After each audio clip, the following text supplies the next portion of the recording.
Hello everyone, I'm back and today it's all about Trini/Caribbean sweetbread, a favorite all year round, especially at Christmas time.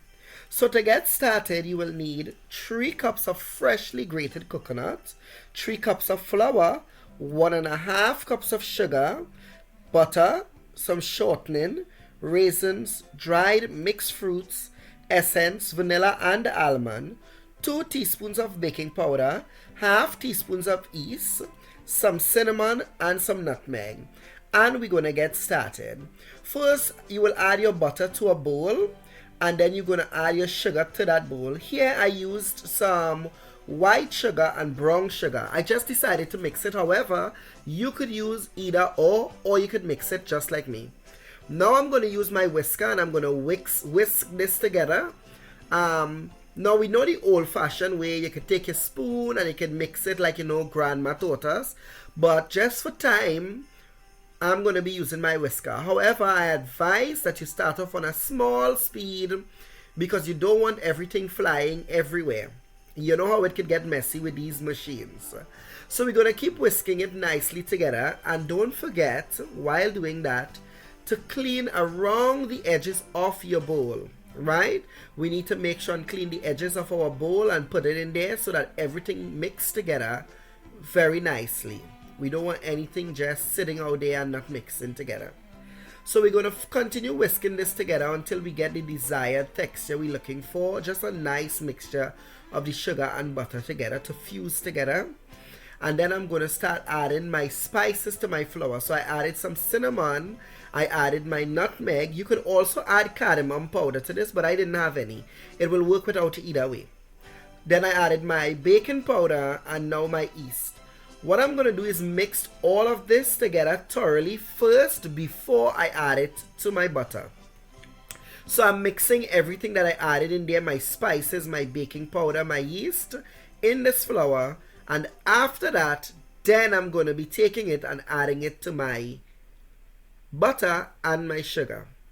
Now, the best thing you could use when doing any form of work in the kitchen is your bare hands. So for this part, I'm going to be doing it like the real way we were taught to do it. I'm going to be getting my hands all up in there and getting them messy. So we're going to mix this together. Now I use a little more butter than a lot of people usually would. So without any water at all, my consistency, my mixture is already sticky, right? Because I really like a lot of flavor and a lot of richness in there. So that's why it's already sticky without any liquid. Next, I added my freshly grated coconut and I'm going to just continue mixing that nicely with my hands. All up inside of there. Mix it, make sure everything is mixed. Try to mix it together as thoroughly as possible. Next, here I have some cranberries and some raisins. Well, we out here where we are, we don't get the stuff like Trini's would, but I try to get stuff as close as possible. So here I have some dried colorful fruits. It's not like ours back home in the Caribbean, but it could work.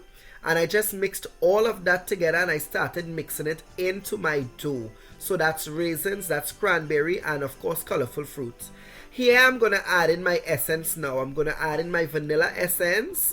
Remember, I gave you all the measurement for that, right? I'm using like half teaspoon, right? So these are 2/4 teaspoons. And I'm also going to be doing the same with my almond essence, right? To add some flavor into that. So I'm going to be adding that now and I'm going to continue mixing. As you can see, my consistency is already very sticky without water. Now I'm going to add some warm water, and that's basically to activate the yeast that I had in my dough. So I add just a little bit of water, maybe 1/4 cup of water, as my dough was already really sticky from my butter mixture and all of that. As I told you all before, it's really rich. So there you have it. That's how your dough should be looking when you reach that stage. Now I'm going to be greasing my pans, right, old-fashioned way. Grease your pans, and I'm going to add some flour to that and dust it. Obviously, that's to help with allowing your mixture, your dough when put to bake, not to burn, not to stick to the pan. It really helps. So butter your pan and then dust your pan nice and light. Next, I'm going to be adding my dough to my baking pans. As you can see, it's sticky, it's nice. And I'm just going to be packing that down in there. Pack, pack, pack. Yep. Really nice consistency. And yep, I'm just going to shake my pans now. That's it. You don't really have anything to do. It's going to bake nice. It's going to level off beautiful. Now I'm going to add some more fresh dried fruits. Right? That's to give it the look we all love with our Caribbean sweetbread. I'm adding some colorful fruits to the top of this now to really give it that festive sweetbread, especially around Christmas time. You don't want a lame looking sweetbread. So it's really colorful, it's really nice. And now I'm going to put them in my oven on 350 degrees for approximately 50 minutes to 1 hour. But you could keep dropping your temperature a bit and adding it back and checking on it. Right? Next, we're going to make a syrup for the top of our sweetbread. All I did was added some sugar to the same amount of water, and I'm going to boil that and get a nice little syrup-like consistency.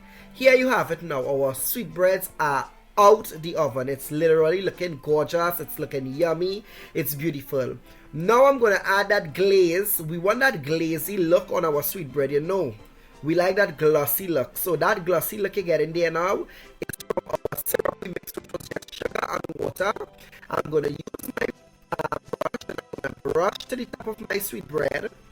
Really nice. Just brush, brush, brush. We all love to brush. I like to brush sweetbread. I don't know what all I like to brush.